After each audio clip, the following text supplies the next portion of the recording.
في بدر في الكون أشراق يا ربي صل على محمد يا ربي صل عليه وسلم يا ربي صل على محمد أكرم داع يدعو إلى الحق يا ربي صل على محمد يا ربي صل عليه وسلم يا ربي صل على محمد المصطفى الصادق المصدق يا ربي صل على محمد يا ربي صل عليه وسلم يا ربي صل على محمد أحلى الورى منطقا وأصداق يا ربي صل على محمد يا ربي صل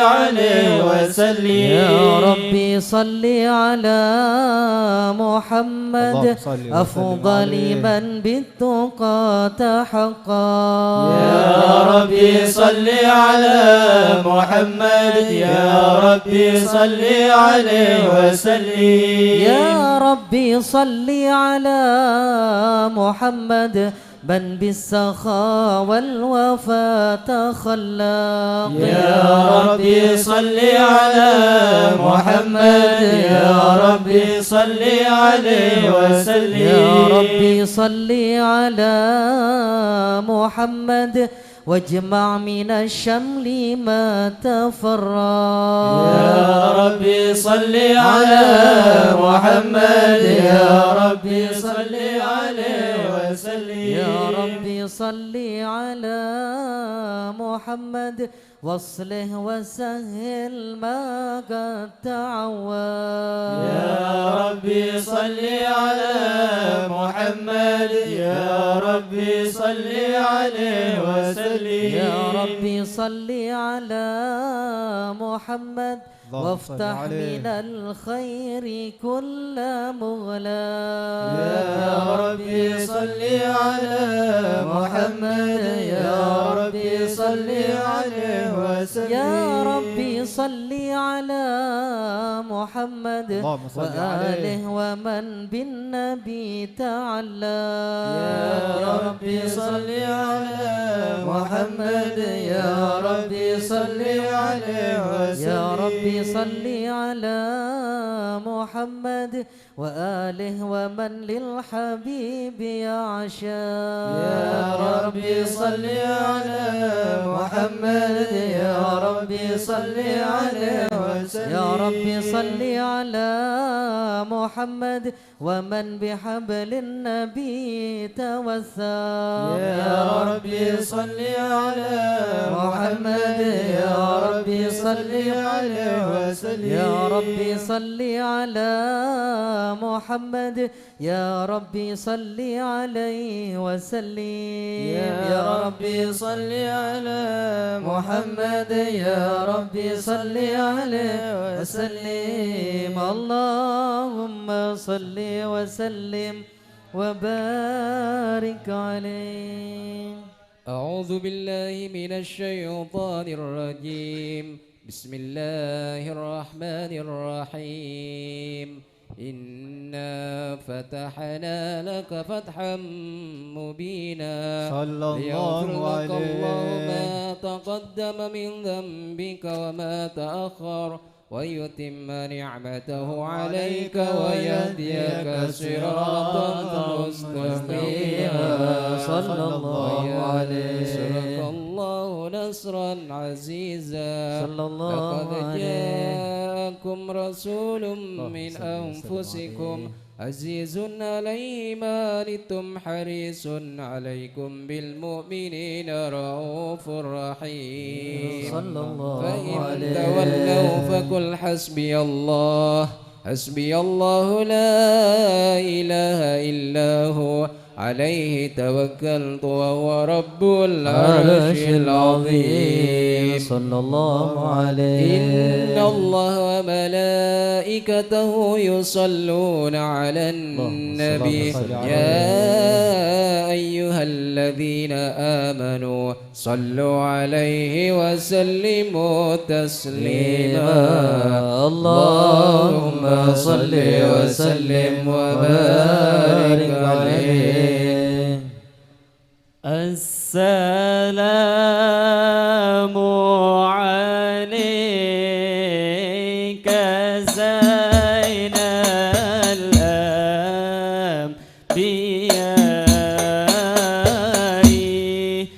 السلام عليك. السلام عليك زين الأنبياء.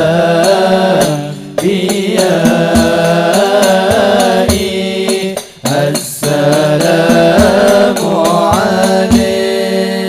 السلام عليك أتقى الأنبياء.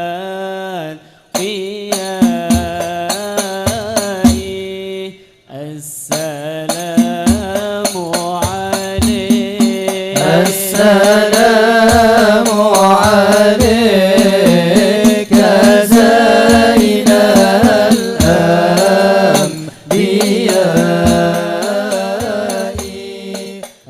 السلام عليك. السلام عليك أسفى الأسفياء. السلام عليك. السلام عليك زين الأنبياء.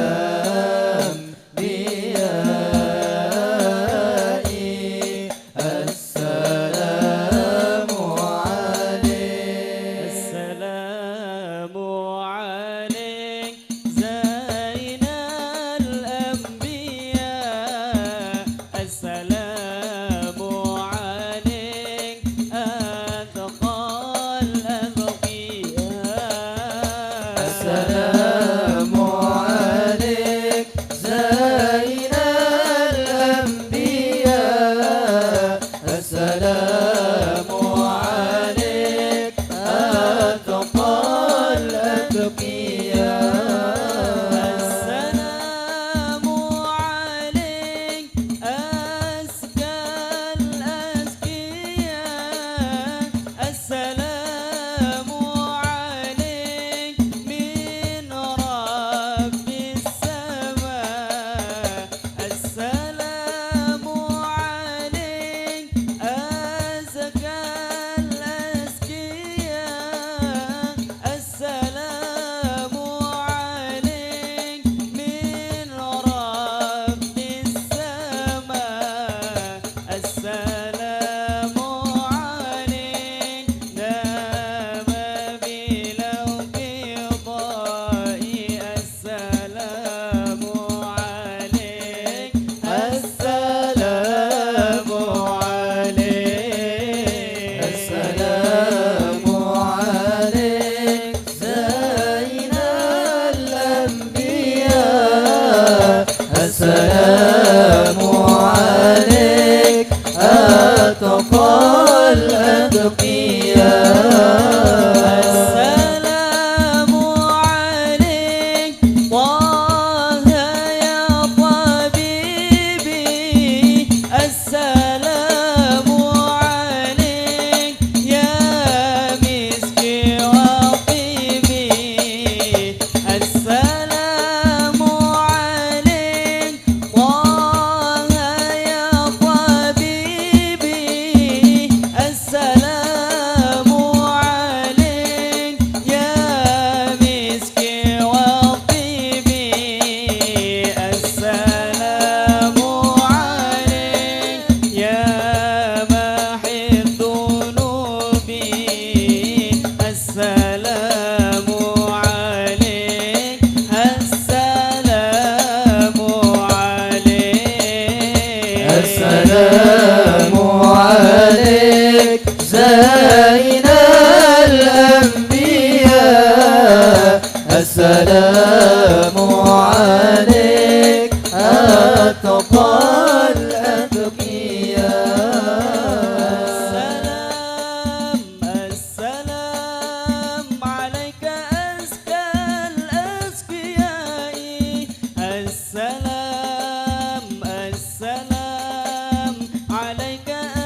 صل وسلم وبارك عليه. اللهم صل وسلم وبارك عليه وعلى آله وصحبه. بسم الله الرحمن الرحيم.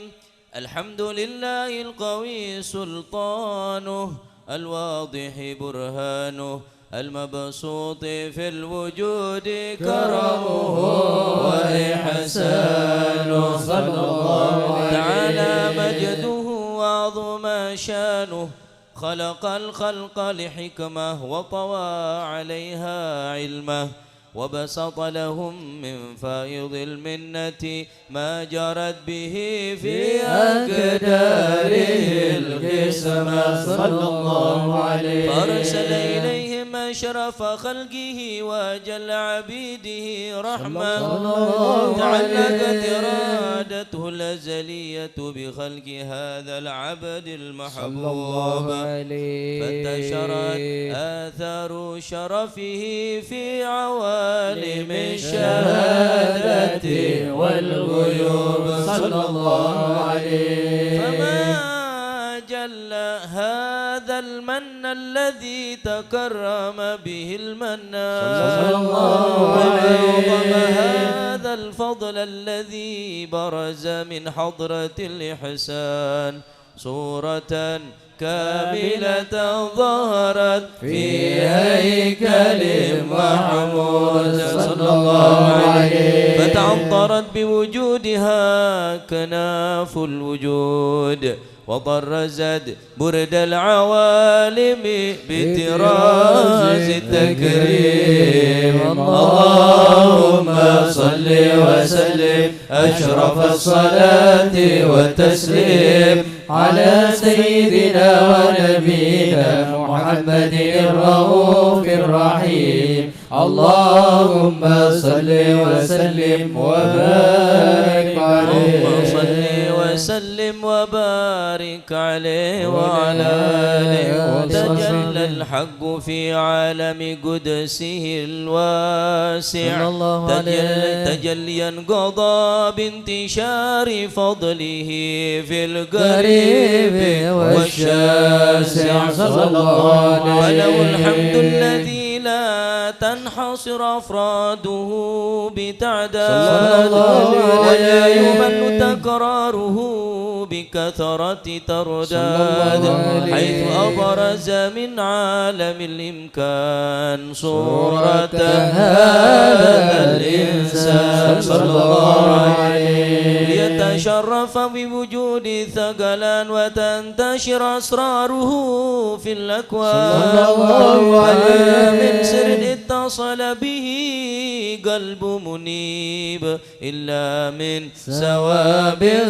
فضل الله على هذا الحبيب، صلى الله عليه. قلب سروره قد توالى بحبيب عمن لنا من ولا، جل من شرف الوجود بنور غمر الكون بهجة وجمالا، صلى الله عليه. قد ترقى في الحسن على مقام وتناهى في مجده وتعالى، لهوته العيون فيما اجتلته بشرا كاملا يزيغ الضلال، صلى الله عليه. وهو من فوق علم ما قد رأت رفعة في شؤونه وكمالا، وسبحان الذي أبرز من حضرة الامتنان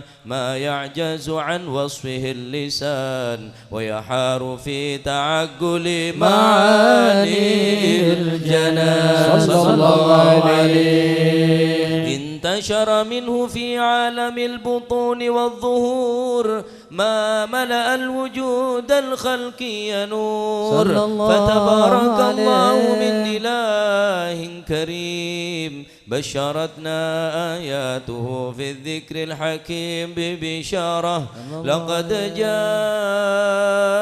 جاءكم رسول صل من وسلم أنفسكم عليه. عزيز عليه ما عنتم حريص عليكم بالمؤمنين رؤوف رحيم صلى الله عليه. فمن فاجت هذه البشارة وتلقاها بقلب سليم فقد هدي إلى صراط مستقيم. اللهم صل وسلم أشرف الصلاة والتسليم على سيدنا ونبينا محمد الرؤوف الرحيم. اللهم صل وسلم وبارك عليه. اللهم صل وسلم وبارك عليه.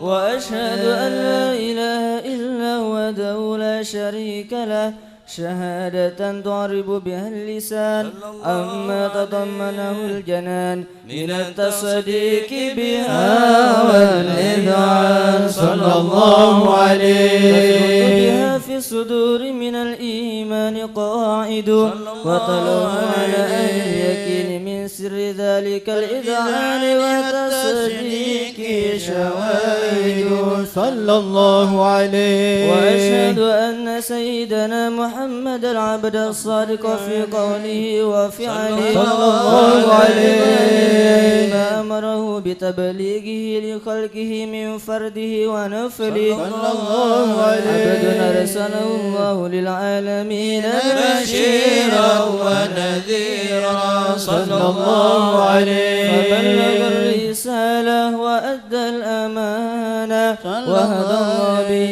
من الأمة بشرا كثيرا صلى الله عليه. للمستبصرين سراجا وقمرا منيرا صلى الله عليه. فما أعظمها من منة تكرم الله بها على البشر صلى الله عليه. نعمة انتشر سرها في البحر والبر اللهم صل وسلم بأجل الصلوات وأجمعها وأزكى التحيات وأوسعها على هذا العبد الذي وفى بحق العبودية صلى الله عليه. وبرز فيها في خلقة الكمال صلى الله عليه. الربوبية في مواتن الخدمة لله وأقبل عليه غاية الإقبال صلى الله عليه. صلاة يتصل بها روح المصلي عليه به فينبسط في قلبه نور سر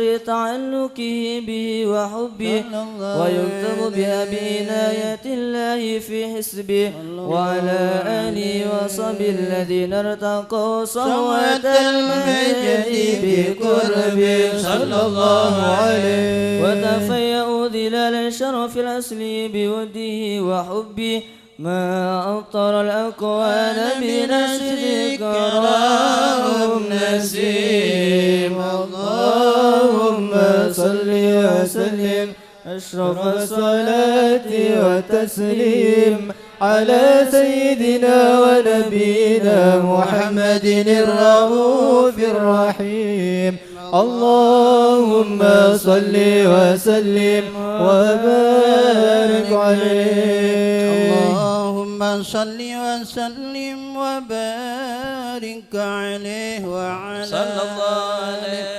أما بعد فلما تعلقت إرادة الله بالعلم القدير بأسرار التخصيص للبشر الكريم بالتقديم والتكريم صلى الله عليه. بدت القدرة الباهرة بالنعمة الواسعة والمنة الغابرة فانبثقت بيضة التصوير في العالم المطلق الكبير عن جمال مشهود بالعين حاول لوصف الكمال المتلك والحسن التام والزين صلى الله عليه. فتنقل ذات ذلك الجمال الميمون في الأسرار الكريمة والبطون فما من سلب ضم إلا وتمت عليه من الله النعمة صلى الله عليه فهو القمر التام الذي يتنقل في بروجه ليتشرف في موطن استقراره وموضع خروجه وقد قضت الأقدار الأزلية بما قضت وأظهرت من سر هذا النور ما أظهرت وخصصت به من خصصت صلى الله عليه كان مستقر في الأسلاب الباخرة والأوحام الشهيبة الطاهرة حتى برز في عالم شهادة بشرا لا كالبشر صلى الله عليه ونورا حيرا الأبكار ظهوره وبهر فتلقى من هذه الحروب بأن يرقم في هذا القرطاس ما هو لديه من عجائب ذلك النور معروف صلى الله عليه وإن كانت الألسن لا تفي بعشر معشر أوصاف ذلك الموصوف تشويقا للسامعين من خواص المؤمنين وترويحا للمتعلقين بهذا النور المبين صلى الله عليه وإلا فأن تعرب الأقلام عن شؤون خير الأنام ولكن هزني إلى تذويل ما هبت من شر أشرف المخلوقين وما أكرم الله به في مولده من الفضل الذي عم العالمين صلى الله عليه وبقيت رايته في القول منشورة على مر الأيام والشهور والسنين صلى الله عليه تعلق بهذه الحضرة الكريمة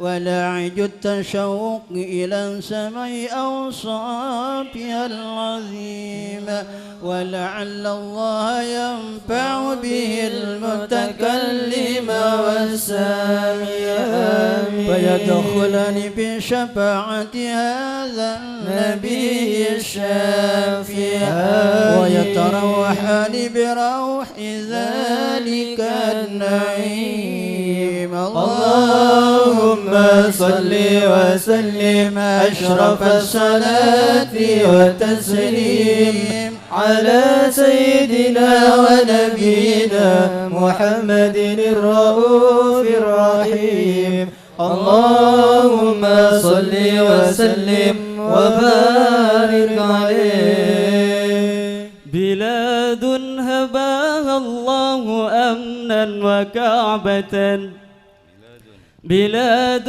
هباها الله أمنا وكعبة يصلي إليها الناس فرضا مهتما وآياتها ما دام للناس قبلة بها بينات تنشر النفق أنجما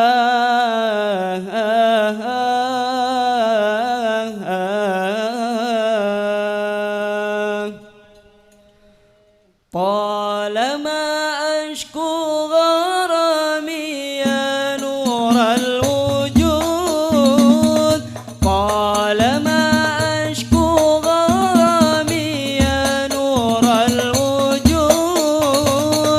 وأناجي يا تهامي يا معدن الجود وأنادي يا تهامي يا معدن الجود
معدن الجود وأنادي يا تهامي يا معدن الجود اللهم صل وسلم وبارك عليه اللهم صل وسلم وبارك عليه وعلى عليه صلى الله وقد عليه آن للقلم أن يخط ما حركت فيه لنا صلى مما الله استفاده عليه الفهم من صفات هذا العبد المحبوب الكامل الله عليه والشمائل التي هي أحسن الشمائل وهنا حسن أن نثبت ما بلغ إلينا في شأن هذا الحبيب من أخبار وآثار صلى الله عليه يتشرف بكتابته القلم والكرطاس وتتنزه في حدائق الأسماع والأبصار وبلغنا في الأحاديث المشهورة أن أول شيء خلقه الله هو النور المودع في هذه السورة صلى الله ونور عليه هذا الحبيب أول مخلوق برز في العالم ومنه تفرع الوجود خلقا بعد خلق فيما حدث وما تقادم صلى الله عليه وقد أخرج عبد الرزاق بسنده عن جابر بن عبد الله الأنصاري رضي الله عنهما قال قلت يا رسول الله بأبي وأمي أخبرني عن أول شيء خلقه الله قبل الأشياء صلى الله عليه قال يا جابر إن الله خلق قبل الأشياء نور نبيك محمد صلى الله عليه وسلم من نور صلى الله عليه وقد ورد من حديث أبي هريرة رضي الله عنه أنه قال قال رسول الله صلى الله عليه وسلم كنت أول النبيين في الخلق وآخرهم في البعث صلى الله عليه وقد تعددت الرواية بأنه أول الخلق وجودا وأشرفهم مولودا صلى الله ولما عليه كانت السعادة الأبدية لها ملاحظة خفية إذ ختصت من شاءت من البرية بكمال الخصوصية صلى الله عليه فاستودع هذا النور المبين أسلم وبطون من شرفته من العالمين فتلقى هذا النور من صلب آدم ونوح وإبراهيم حتى أوصلت يد العلم القديم إلى من خصصت بالتكريم أبيه الكريم عبد الله بن عبد المطلب ذي القدر العظيم وأمي التي هي في المخاوف آمنة السيدة الكريمة آمنة فتلقاه صلب عبد الله فألقاه إلى بطنها فضمته أشياؤها بمعونة الله محافظة على حق هذه الذرة وصونها فحملته برعاية الله كما ورد عنها حملا خفيفا لا تجد له ثقلا صلى الله عليه ولا تشكو من ولم ولا عللا حتى مر الشهر بعد الشهر من حمله صلى الله عليه وقت بروزه إلى عالم الشهادة لتنبسط على أهل هذا العالم فيوضات فضله وتنتشر فيه آثار مجده الصميم. اللهم صل وسلم أشرف الصلاة والتسليم على سيدنا ونبينا محمد الرؤوف الرحيم. اللهم صل وسلم وبارك عليه. صلاة وتسليم وأزكى تحياتي يا رسول الله على المصطفى المختار خير البرية يا رسول الله. مصطفى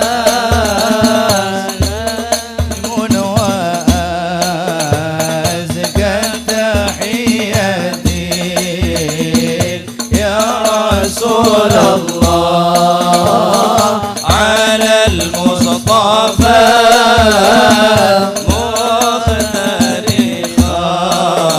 خير البرية يا رسول الله. نبي الهدى لا تنساني من شفاعتي يا رسول الله فإني مسيء مذنب ومخلف يا رسول الله. صلاة وتسليم أزكى تحياتي يا رسول الله على المصطفى المختار خير البرية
رسول الله نبي الهدى لا تنساني من شفاعتي يا رسول الله فأنت شفيع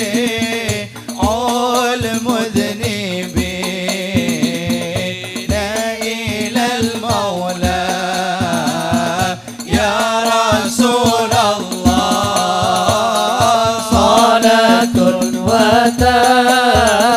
وتسليم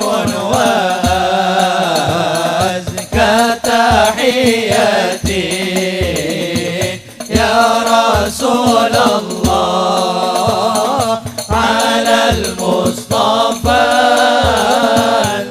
المختار خير البرية يا رسول الله مسيء مذنب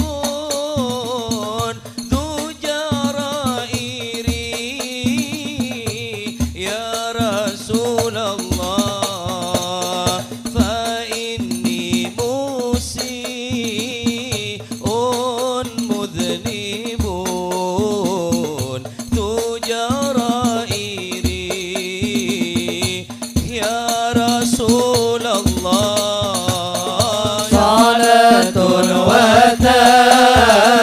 وتسليم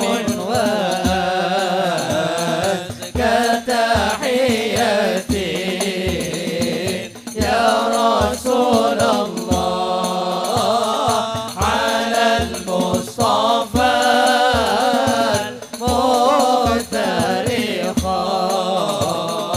خير البرية يا رسول الله يا رسول الله عطفا ورحمة يا رسول الله لمسترحمين مستضعفين للمبرر يا رسول الله صلاة وتسليم وأزكى تحياتي يا رسول الله على المصطفى المختار خير البرية يا رسول الله يا حبيب الله غوثا وغرة يا رسول الله لذي كربة مسودة كالدياجير يا رسول الله صلاة وتسليم وأزكى تحياتي يا رسول الله على المصطفى المختار خير البرية يا رسول الله الهدى لا تنساني من شفاعة يا رسول الله فإني مسيء مذنب ذو جرائر يا رسول الله صلاة وتسليم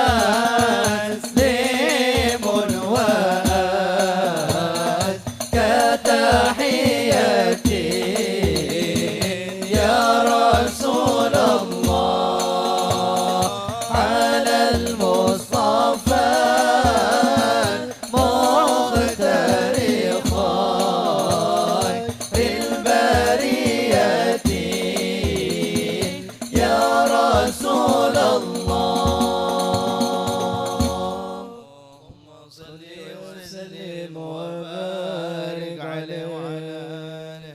اللهم صل وسلم وبارك عليه وعلى عليه ومنذ علقت بهذه الدرة المكنونة والجوهرة المصونة والكون كله يصبح ويمسي في سرور وابتهاج صلى الله عليه بقرب ظهور إشراك هذا السراج صلى الله والعيون عليه متشوفة إلى بروزه متشوقة إلى التقاط جواهر جواهر كنوز صلى الله عليه.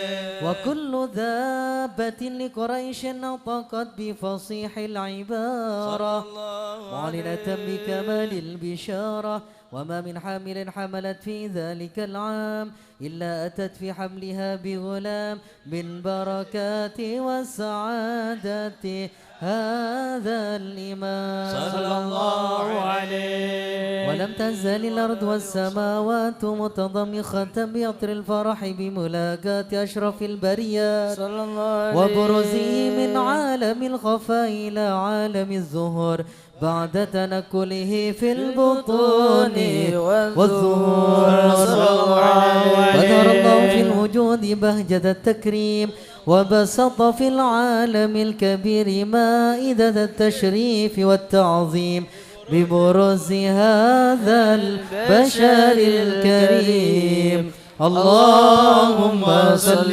وسلم أشرف الصلاة والتسليم على سيدنا ونبينا محمد الرؤوف الرحيم. اللهم صل وسلم وبارك عليه. اللهم صل وسلم وبارك عليه فإن قرب وانوض هذا الحبيب علنت السماوات والأرض ومن فيهن بالترحيب صلى الله عليه. وأمطار الجود الإلهي على أهل الوجود تسج وألسنة الملائكة بتبشير للعالمين تعز. سبحان الله الحمد لله ولا إله إلا الله الله أكبر. سبحان الله الحمد لله ولا إله إلا الله الله أكبر. سبحان الله الحمد لله ولا إله إلا الله الله أكبر.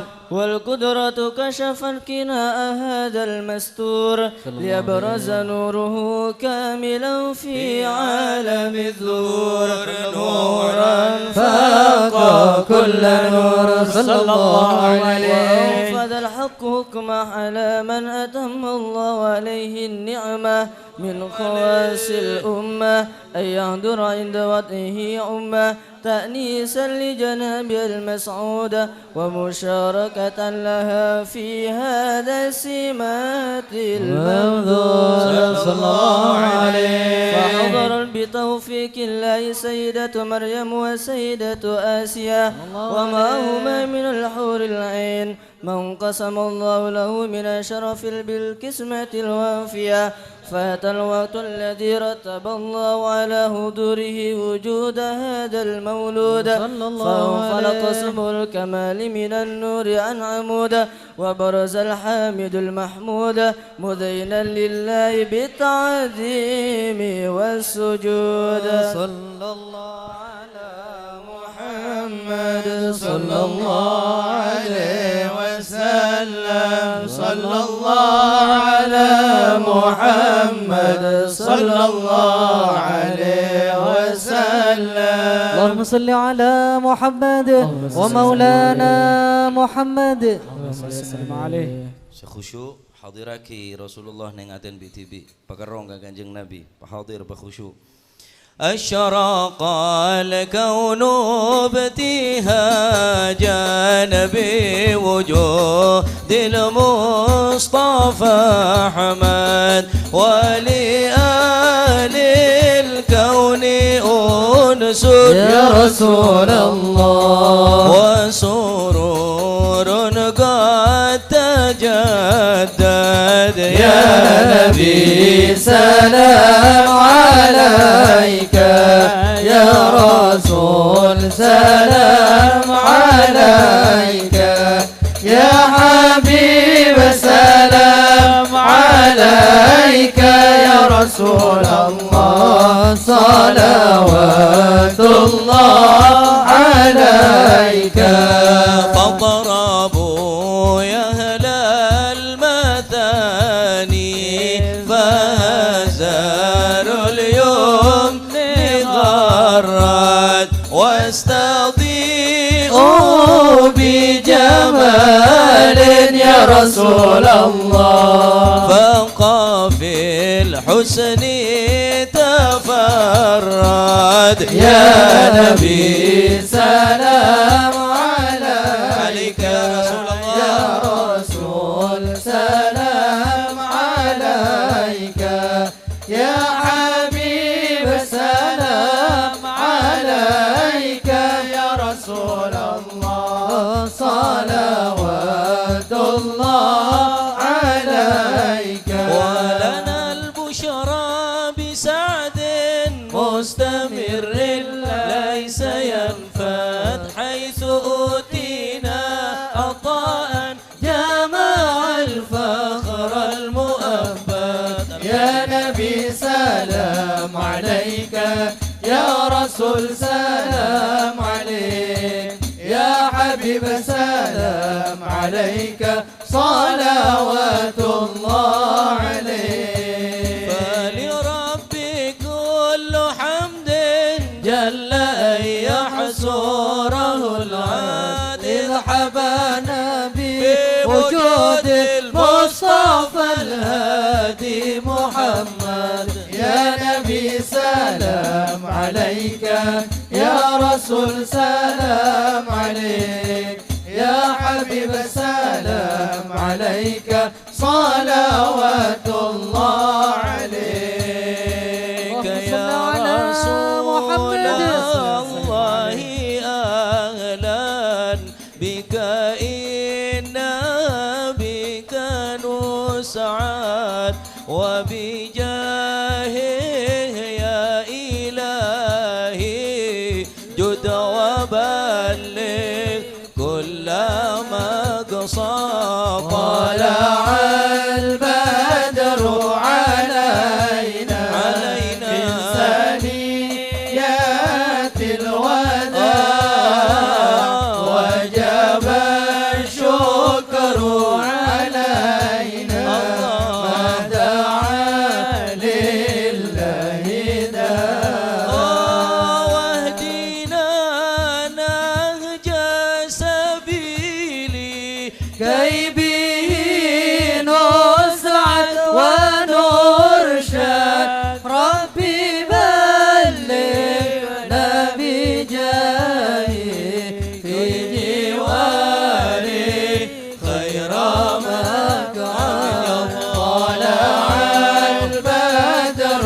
علينا من ثنيات الوداع وجب الشكر علينا ما دعا لله داع مرحبا يا مرحبا يا نور العين مرحبا جد الحسين مرحبا مرحبا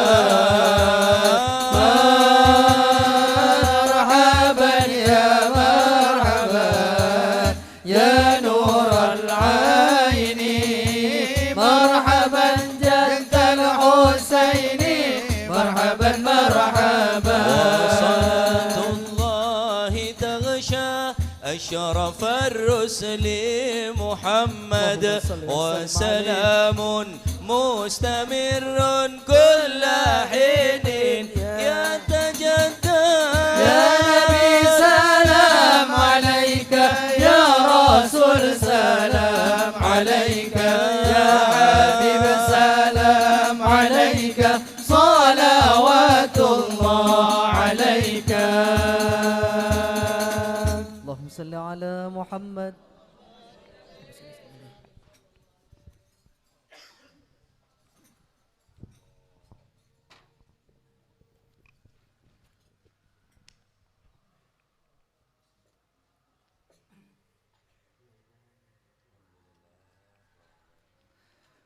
اللهم صل وسلم على سيدنا محمد وعلى آل سيدنا محمد. يا ربنا يا ربنا يا ربنا يا ربنا يا ربنا أنت لنا كهف وغوث ومعين. عجل برفع ما نزال أنت رحيم لم تزال من غيرك عز وجل ولطيف بالعالمين. رب اكفنا شر العدا وخذهم وبددا واجعلهم لنا فداء وعبرة للناظرين. يا ربي شتت شملهم يا ربي فرق جمعهم يا ربي قلل عدهم واجعلهم في الغابرين ولا تبلغهم مراد ونارهم تصبح رماد بكافها يا عين صاد في الحال ولو خائبين وشر كل ماكر وخائن وغادر وعين وساحر وشر كل المؤذين من معتد وغاصب ومفتر وكاذب وفاجر وعائب وحاسد والشامتين. يا ربنا يا ربنا يا ذا البهاء وذا السناء وذا العطاء وذا الغنى أنت مجيب السائلين.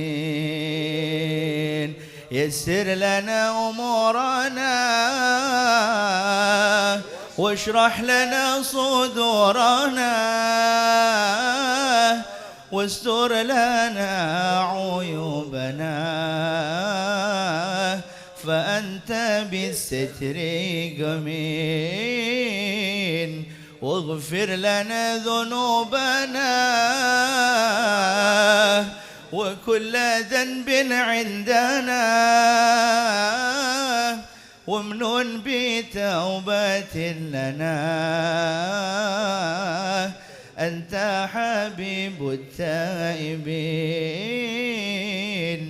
بجاه سيدنا الرسول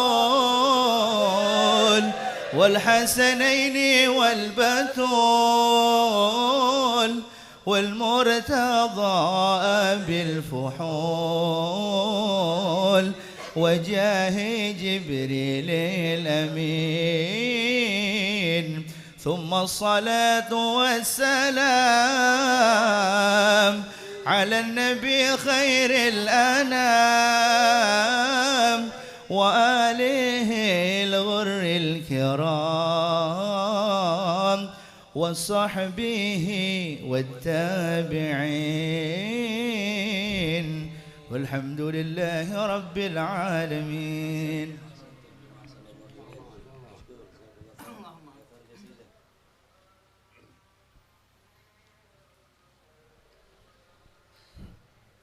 اللهم صل وسلم على سيدنا محمد وعلى آله وصحبه أجمعين والحمد لله رب العالمين. ولما نظم الفكر من درر الأوصاف المحمدية وقودا توجهت إلى الله متوسلا بسيدي وحبيبي محمد صلى الله عليه وسلم أن يجعل سعي فيه مشكورا وفعلي فيه محمودا ويتوب عملي في الأعمال المقبولة والتوجه في التوجهات الخالصة والصلات الموصولة. اللهم يا من إليه نتوجه الآمال فتعود ظافرة وعلى باب عزته تحط الرحال فتغشاها منه الفيوضات الغامرة. نتوجه إليه بأشرف الوسائل لديك سيد المرسلين عبدك الصادق الأمين سيدنا محمد الذي أمت رسالته العالمين. أن تصلي وتسلم على ذيك الذات الكاملة مستودع أمانتك وحفيظ سرك وحميل راية دعوتك شاملة الأب الأكبر المحبوب لك والمخصص بشرف الأفخار في كل موطن من مواطن القرب ومظهر قاسم إمدادك في عبادك وسكي كوز إرشادك لآل ودادك سيد الكونين واشرف الثقلين العبد المحبوب الخالص المخصوص منك بأجل الخصائص. اللهم صل وسلم عليه وعلى آله وأصحابه وأهل حضرة اقترابه من أحبابه.